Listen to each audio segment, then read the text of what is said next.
Hello and thanks for stopping by. This is Tomb Raider for the Sony PlayStation, released by Eidos in 1996. Tomb Raider is a gigantic franchise that spanned half a dozen games or so and a few movies. This is of course way back at the start when 3D games were relatively new, and pretty much everything was a new innovation. This was a really successful game on multiple platforms. Playing it now, I'm having to relearn how the controls work, and it's taking some effort. This game is the pinnacle of tank controls. I know most people generally refer to Resident Evil when we talk about tank controls, but here, the camera follows you as you move, and navigating efficiently in this one is a chore. Or at least, right now it is for me. It's really tough to get used to how the camera is reacting to movement. Tomb Raider is a game that was not built for dual analog controls. I don't even think that type of controller existed when this game was released. It's kind of a bummer that the game doesn't have it, because this is a 3D world, and it's really important that you know where your surroundings are, and you need to be able to move through them as efficiently as possible. It's tough to get the full picture in this game every room you enter, and know where to go. It isn't easy to look around. I mean, I'm starting to find it a little easier to run around without the analog sticks, to be perfectly honest. When you use the analog, it's really sensitive, and I run into walls far too easily.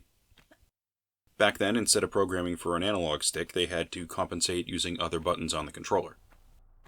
The basics are you running around with the left directional, or the analog stick, I guess, if you have one. Probably easier for you to focus on not maybe trying to maneuver Lara Croft so much, but maybe you try to focus on controlling the camera a little bit. I think it might be a little easier. I don't know, maybe. But you need to use the L and R buttons to control your movement and your view. These are just a must. When you're moving around, if you press and hold the R1 button, you go into walk mode. This is really important, and you're going to be using this button often. Probably you'll use this button more than you shoot your guns in this game. If you press R2, it will just walk you slowly to the right, and this is for fine-tuning your aim of the character, your position. L2 will walk you slowly to the left, and when you stop, if you stop, you just press L1, and if you hold L1, you will keep in position, and you can just move your camera around, all around, try to get a better view of the area. I think you find fairly quickly that this game is really about knowing your surroundings and where things are. You need to look a lot before you start moving and understanding where to go. This is especially useful because you have guns, and you don't put guns in a game unless there are dangers that need to be stopped with those guns. So when you enter a new place, you probably want to stop and look around to figure out exactly where you are and what you're up against. I managed to spot and kill a bear before I dropped down and got myself killed by it. If I had one basic piece of advice that I thought would be useful, it'd be this. Don't try to take on a bear head-to-head. Yes, you have guns, but the bear is a bear, and bears have bear powers. There are plenty of ledges in this game, and there's nothing wrong with shooting a creature from a distance. You're going to run into bats, bears, wolves, stuff like that. Shoot them. Just draw your guns with the triangle button and shoot with the X button. If your guns are put away, you press X, that's going to be your action button.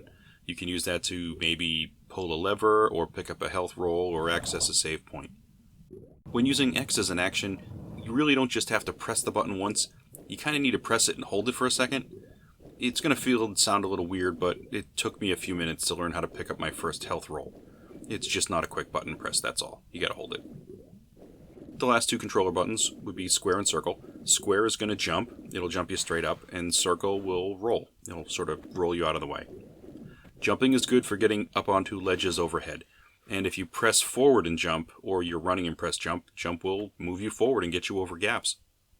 The roll is great for tumbling out of the way of creatures that race up really close to you, especially if you didn't know they were there. Tomb Raider is a series of levels, and it's not an open world game. As you would expect based on the title, you're going through tombs. They're basically just large mazes with puzzle elements, and the mazes usually make very little logical sense. Now I know this was created in the mid-90s, and 3D games were new, and they were a big deal back then.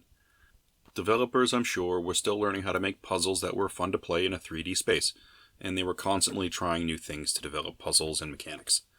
There really hadn't been much before that point to build off of.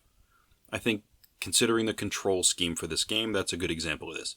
They built something that they thought would work, and it was unique, and it did work for this game, but you have to get used to it. But If you compare the handling of this game to most modern games, this type of control would never be implemented.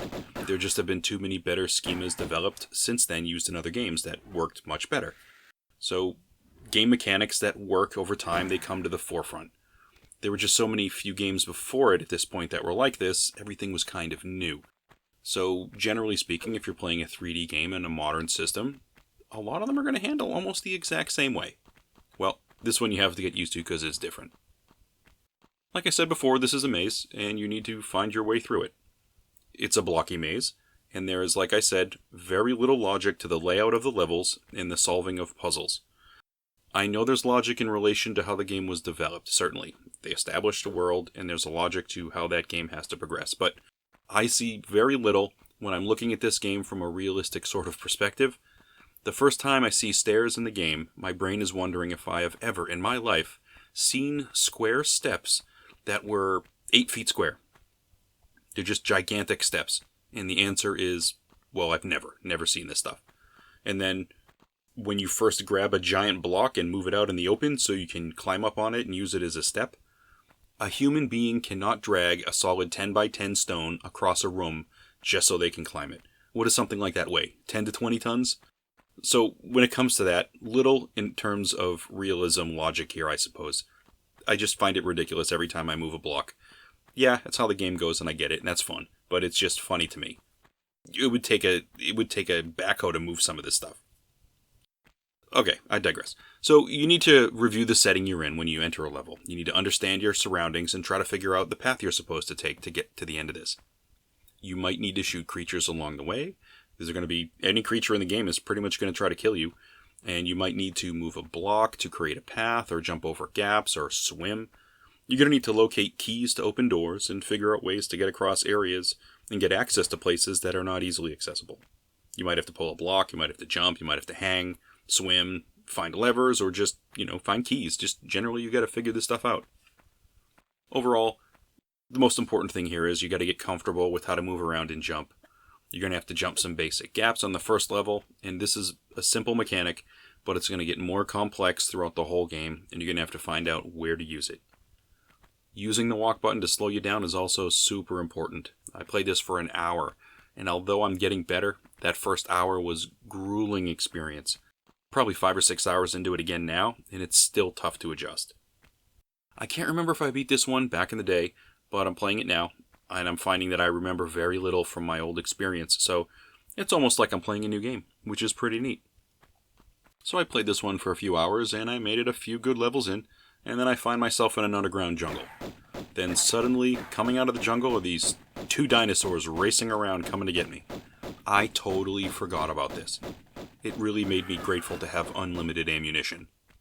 After dispatching a few of these dinosaurs, I was kind of feeling on top of the world. And then a gigantic Tyrannosaurus stomped into frame and just killed me. It scared the pants off me. The dinosaurs, they're a few hours into the game for me, and when I hit this spot I can honestly say I was not prepared to get eaten. So we're talking Tomb Raider for the PS1 is 25 years old at this point, and I have to say it's definitely playable. I know there are more modern versions available, and they handle differently. Mostly they're more realistic, but this one feels really good when you manage to get through a level. It's definitely satisfying, even with the crazy controls. Well, that's all I have today for Tomb Raider for the PlayStation. Thanks for giving this one a watch, and I'll catch you on another video.